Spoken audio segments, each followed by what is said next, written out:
Hindi lamang mga kaibigan ni Red Stenberg ang nagluluksa, kundi na rin ang napakaraming TGIS fan na kung saan ay lumaki sila na napapanood si Red Stenberg.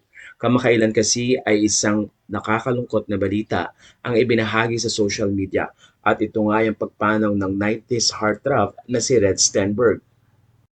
Pumanaw si Red noong May 27, 2025, tatlong araw bago ang kanyang birthday. Narito ang confirmation na kung saan na ibinigay ng kanyang asawang si Sandy sa Facebook post.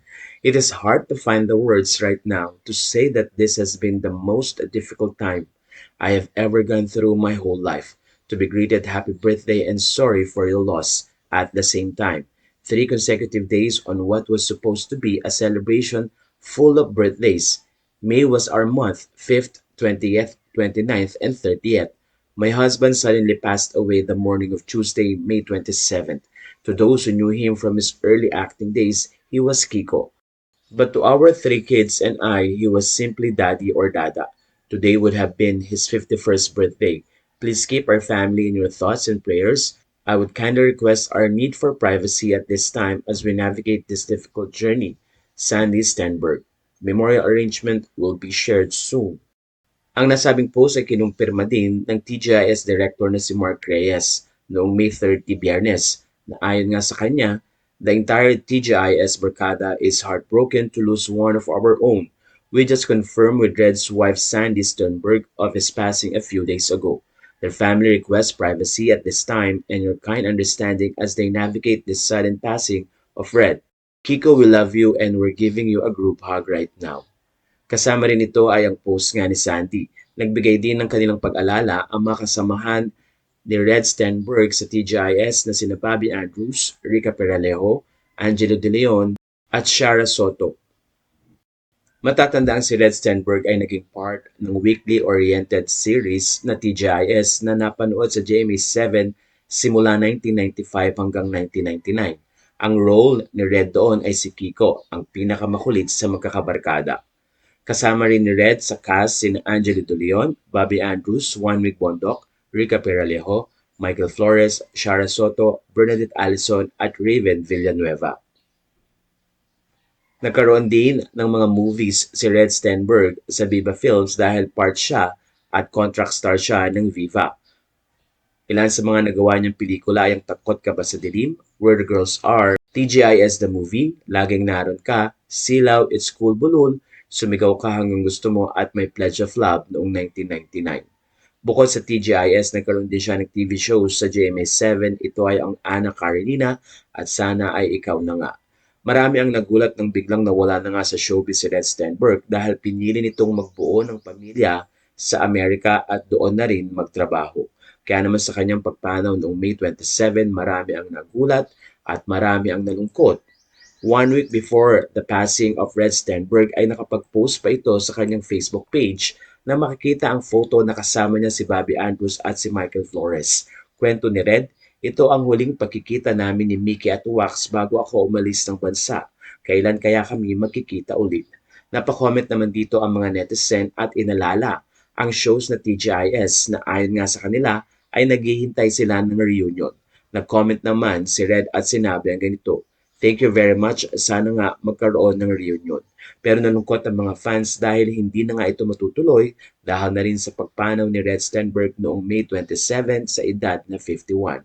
Nagpapasalamat naman ang maraming mga fans sa napakagandang memory na iniwan ni Red Stenberg sa mga kabataang Pilipino lalo na noong taong 90s. Narito naman ang pag-alala at comment ng mga netizen. I'm 42 years old na pero napakalaki ng impact ng TGIS sa buhay ko during teenager pa ako. Super fan ako as in lumuwas pa kami ng Manila para manood ng TGIS na movie at bumili ako ng cassette tape ng soundtrack ng movie. Naalala ko way back TGIS day, maagaw sa akin remote. Talagang gumagawa ko ng way na mapanood ko ito every Saturday.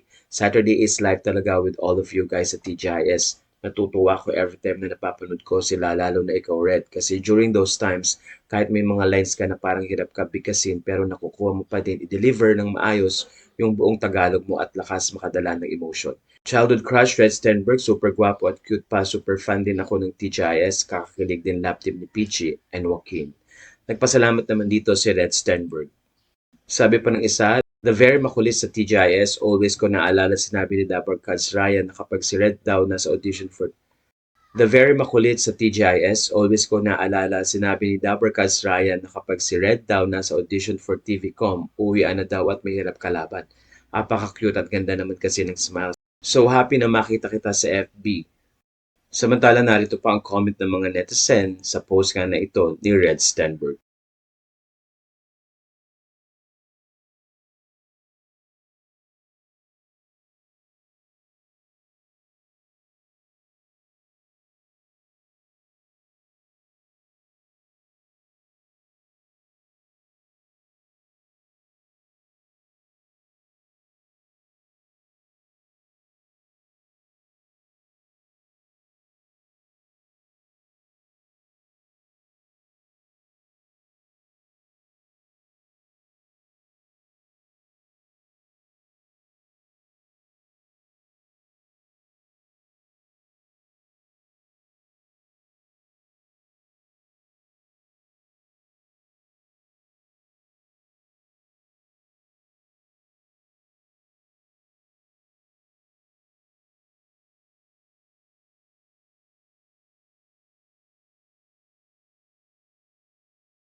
Samantala, inalala naman ni Bobby Andrews ang kanyang kaibigang si Red Stenberg at sinabi ang ganito, Red was one of my closest friends in showbiz. We started together, learned the ropes side by side, and stayed close even when he moved abroad. He was the kind of person who could thrive anywhere, adapt to anything, and still stay true to himself. Generous, loyal, and real. I'll miss his presence, his humor, his heart. Thank you for the friendship, brother. Rest easy. Napakomment din dito si Rica Peralejo, Michael Jan Flores, Shara Soto, Maybelline de la Cruz na sinabing this is truly heartbreaking, I'm still in shock. Nandoon din si Angeline Quinto at iba pang mga artistang talaga namang nagulat sa pagpanaw ni Red.